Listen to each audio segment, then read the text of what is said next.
It's no secret that lenses can cost heaps more than your actual camera body. No. That's why scoring that cheap vintage lens is so attractive to us filmmakers. Plus, there's the promise that the old piece of glass might transform your footage into a whole nother level. So today, we're going vintage. The plan, spend around $35 US, pick up some vintage lenses to test and shoot a little short with. Sounds easy, except I forgot I'm a total moron with no clue about what I'm doing. So, let's have a look at what happened. After my last misstep with online purchasing, where I ended up on a container ship to Marrakesh, I decided to get a few fellas and meet in a public space for the exchange. What I ended up with was 6 fragrant, dusty old lenses. Big Boy, a 400mm f6.4 lens from Hanema. Pamela, a 135mm f2.8 lens from Titamatic. Raoul, 200mm f3.5 from Tamron. Then there was Old Mate, which I reckon was a broken Vivitar kit zoom lens. This teleconverter or wide conversion Sony lens.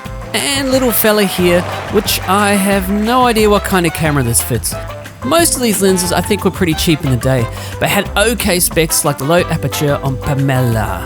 Before bothering to clean them, I wanted to make sure I could actually fit them to my camera and managed to hunt down an adapter that would fit 2 of the lenses.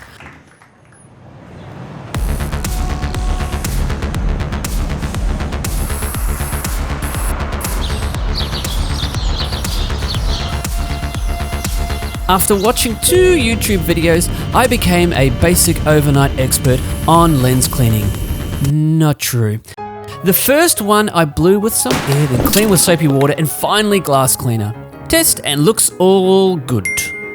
Big Boy, however, was a problem. After cleaning all elements like before, it was still cloudy. Turns out one element looked like it had been used in an adult film. I tried all kinds of things to remove it. Alcohol, hydrogen peroxide, milk from a virgin bull, but it only slightly improved. Pretty sure it's some old lens coating that's gone south that would probably need fixing by a professional. Screw that, I thought, so I shoved the glass back in and decided, like my uncle's drinking problem, it added character and pressed on. Happy holidays! So now it was time to test out these lenses by making a little short film. Birds. They are everywhere.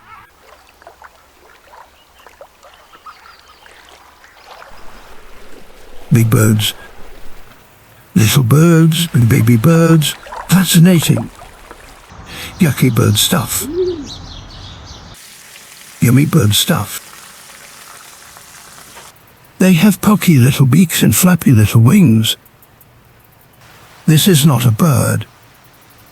Neither is this, but it is, however, rather majestic. Here we go now, birdies. Behold the elegant swan gliding gracefully across the glassy water. But have you ever wondered why these majestic creatures never seem to fly backwards? Why Mother Nature, in her infinite wisdom, decided to equip swans with only a singular sense of direction, we'll never know. That is, however, enough birds for today. Good night. Birdies.